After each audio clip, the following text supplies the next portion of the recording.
Here's the deal. We want to explain the home buying process step by step.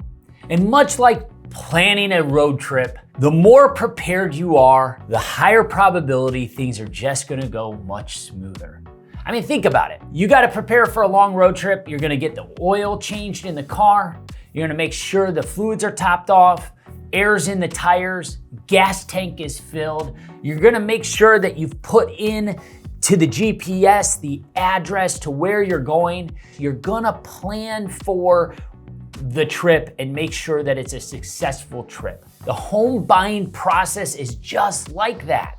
And so we want to explain it step by step and help you understand that this is a journey that you need to go on, and the more prepared you are, the better that journey is going to be for you. Step number one would be meet with a real estate agent. This is what we would call on the Packer Group, the buyer consultation.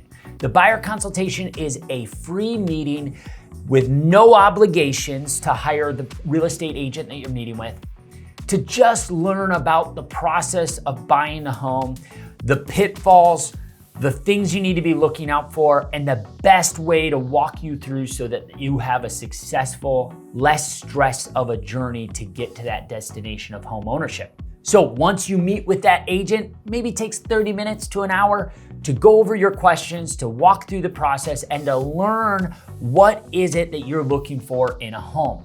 Then the agent in that meeting will go over what we call an agency disclosure. We have to, by law, explain to you what a buyer agent is. And the beautiful thing about buyer agency is that it means that you have fiduciary responsibilities that the agent owes you to make sure that your experience is well done, meaning confidentiality, making sure that you abide by the laws and rules of the state and federal level. All of these things are super important, and you are owed them when you are a buyer.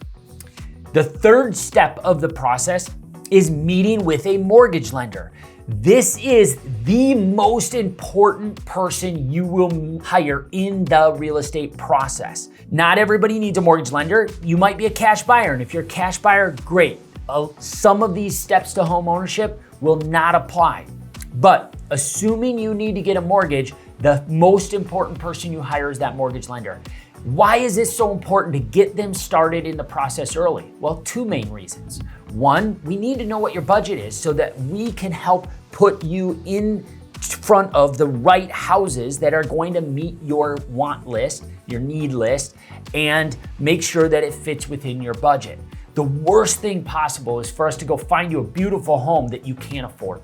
The second big reason is there may be things that you can do that may take some time to either increase your credit report or decrease your debt to income ratio, which all will cause you to be able to get a better quoted interest rate.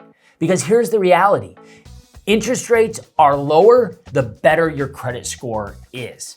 And so we want you to be able to borrow money at the lowest amount possible. And so the best way to do that is to get you into a better financial situation. And so this is why involving a lender early and often is so important. Fourth step, once we've gotten all that taken care of, much like planning that road trip, now we can start getting in the car and start traveling. And this is where we put you in and start looking at houses. You might look at 2 or 3 houses and find one that you want. You might look at 15 houses to find one that you want. But the reality is we want to go and search and find what is going to be the best fit for your needs, but also your want list, and go from there. Then next step, number 5, we find that home that you're looking for. And then thus begins the journey to that home ownership over the next several steps. And so once you pick that home, the next step, number 6, is we review the seller disclosure statements and the lead-based paint. Quick educational thing on those. Seller disclosure statements are statements that the seller needs to fill out to represent their home as best they can. They're going to disclose things that they are required to disclose that were defects in the home, current defects or defects that they had fixed. And it's also an opportunity for them to disclose things that they also don't know about the home. There may be things that don't work that they're unsure as to why they don't work. And so all of this is important stuff for us to go over with you when you're buying a home. And then there's the lead-based paint disclosure. The lead-based paint disclosure, again, any home built prior to 1978 could have lead-based paint. And so we need to be able to disclose that, understand that as a buyer, and what are the possible remedies if you need to do anything, if at all. And if any home was built after 1978, we don't need to worry about that. Then we get into the 7th step, which is this is where it starts getting really fun. We write that offer. How do we write that offer? A lot of it's done now digitally, but we put together an offer for you to then hopefully put you in the best possible position to get your offer accepted with that seller. We will review market data. This is what we call comps, so comparable homes that help us understand what the value of that home is. And once we understand what the value of the home is and what you could offer to be able to get your offer accepted, we write that up, have you sign it, and we submit that on your behalf to the listing agent. Step number 8, we present that offer. We negotiate it with the listing agent, and we hope then that we get to step 9, which is your offer gets accepted. Once your offer is accepted, then we have another 10 steps to get you to the closing table. So step number 10, we then send your offer over to your mortgage lender, assuming you're getting a mortgage and you're not a cash buyer. And the lender then begins the process of application with you and ordering the appraisal. That's step number 10. Step number 11 is we schedule a home inspection right away. And we usually have a time frame to do that we write within the contract, 7 days, 10 days, something to that effect, but we get the inspection done and then we make any request if needed on that. Step 12, we pass that inspection. So assuming we get through everything, the roof checks out okay, the plumbing, the electrical, furnace, AC, all of those types of things, there's no other issues. We've addressed them with the seller. We then pass through the inspection. That's step number 12. Step 13, your mortgage company then, again, assuming you're getting a mortgage, will order an appraisal. The purpose of an appraisal is for the mortgage company to understand, is the home they're about to lend a lot of money on worth what you were willing to pay? And so if you're putting, say, 20% down, your mortgage is going to be 80% of the value of the home. And so the appraiser needs to come in, evaluate the home, and they want to know that the purchase price is equal to then what the value of what you're offering on the appraised value, so that they can keep that ratio of the 20% down, 20% of equity already put into the property, and the mortgage company then feels good about that. All of that is geared to protect the mortgage company, but there could be issues that pop up with that. And so we want to navigate you. This is like if you're on a road trip and all of a sudden you get a surprise detour because of an accident ahead. That could happen when an appraisal comes in undervalued. And so we've got to be able to be your guide in how to navigate you around that. Then we get into step number 14. This is where the mortgage is processed and underwritten. And so what happens is a mortgage company is going to say, hey, we have a bunch of conditions that need to be met. The loan officer works hard to get those conditions met, packaged, and put back into the underwriter. The underwriter is basically the company or the individual at the bank that says, we have matched all the criteria that we require to lend them the money, and now we're comfortable going ahead and lending the money. And so they review that loan commitment. At step 15, we receive a loan commitment. Loan commitment is what we call clear to close in the industry. That is the bank saying, hey, we will lend you this money. We've checked off everything and we are comfortable with you going ahead and purchasing that home. Once we get that clear to close, that's when, as real estate agents, we can then connect with the listing agent and the title companies that are facilitating this and schedule that final closing. Now, before we get to the closing table though, step 16, we need to do a final walkthrough. We usually try to do that the day of closing or the day before closing, but we are entitled to do a final walkthrough. Why is this important? Well, I'll tell you a quick story. I had a friend of mine that I went to church with, so not a super close friend, but just somebody I knew through church who had chosen to use a different real estate agent. And they never did their final walkthrough. Well, they closed on the home, got the keys, went over to the house, 4 inches of water in the basement.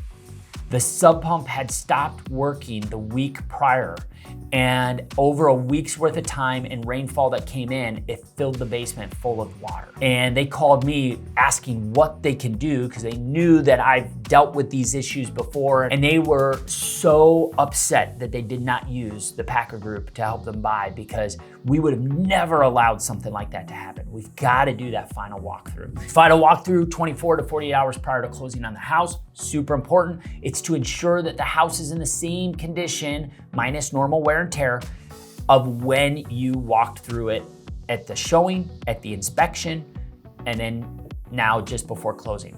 So step 17 is then call the utility company. Now this assumes that you're getting keys at closing. You may not. If you're getting keys after closing, we're gonna push this step down after closing. But if you're getting keys at closing, you're gonna call the utility companies and put them in your name. You're also gonna do that with the insurance. You're gonna make sure insurance is in your name the day of closing. Then we get to step 18. Nope, not yet, we're not closing. Step 18 is we review the paperwork with you ahead of time. This is extremely important for us with our clients because we don't want you to get to the closing table and have any surprises. It's like getting to your final destination and realizing that's not where you wanted to go. And so we want to make sure we get you there where you're prepped and ready, and the closing day itself just seems like reviewing the paperwork is like a dress rehearsal, and that closing day is like the actual performance, and it's so much easier when you've rehearsed it.